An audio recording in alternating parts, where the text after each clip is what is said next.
This one is a really great question that I hope help a ton of mamas watching. And this one is in regards to gauging, doming, or coning when there is a lot of abdominal fat present. So I'm gonna give the easiest answer, and that is to utilize your hands.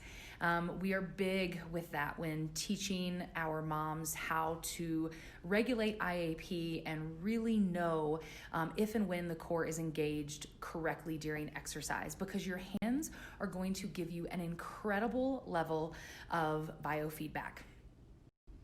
So how this is going to work and how you're going to utilize your hands to really start to understand in a new way when you could potentially be doming or coning, or ultimately what we're looking for is when you are not managing that intra-abdominal pressure, right? So take one or both of your hands and place them on the front of your core. And then I want you to start performing exercises. If you do your workouts with Studio Bloom and you've dived in and have been implementing our core foundations, you know that we recruit the pelvic floor and core before we ever move in our core-based exercises. So let's take dead bug, for example. That's a really good one. You're gonna lift both of your legs, knees stack on top of your hips, and you're gonna extend your arms from the shoulders up towards the ceiling.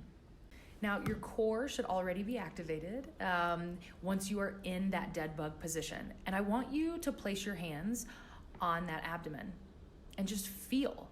Now, can you incorporate our active core breath so that you keep the core engaged the entire time? Don't move yet, right? So you're practicing and kind of giving yourself this test of, can I just hold this more challenging position, especially if you're a newer postpartum or tapping into your core in a new way, where you've increased the intra-abdominal pressure by lifting both of your legs to that tabletop position and then extending the arms.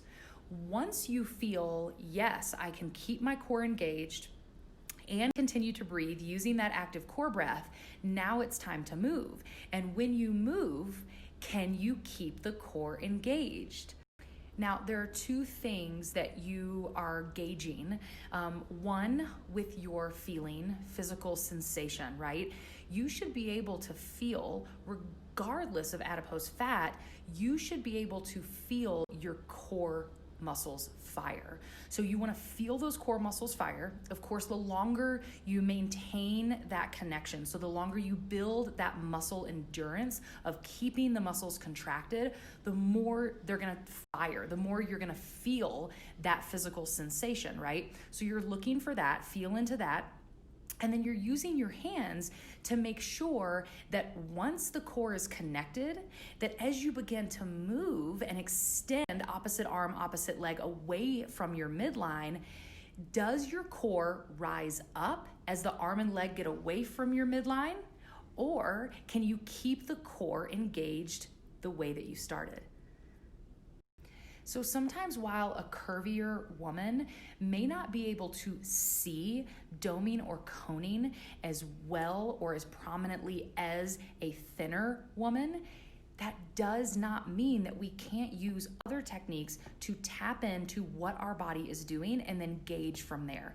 So your hands are going to be critical in this. So again, we're looking for that muscle firing sensation to stay the whole time that you're working. And two is making sure that the core isn't rising, even if it's just a little bit into the palm. Now, if you're breathing the way that you're supposed to be breathing, there's a tiny bit of movement in the core. But once you start to implement this technique more and more, you're gonna know what is your breath. And then even when you inhale, can you still feel the muscles connected and firing? And when are you losing that muscle connection and not being able to regulate or manage your IAP? Because when we see doming or coning, that just means that you're not in that moment based on the demand being placed on your core, or being able to manage the pressure increase that is simply brought on by the movement. So when we can continue to build that strength, build that muscle endurance of the deep core while managing IAP AP, those hands are crucial as we're in the early stages of learning and connecting to that. That is where we want to be. We will manage pressure better. You won't even have to worry about doming or coning because you'll connect to it on a deeper level.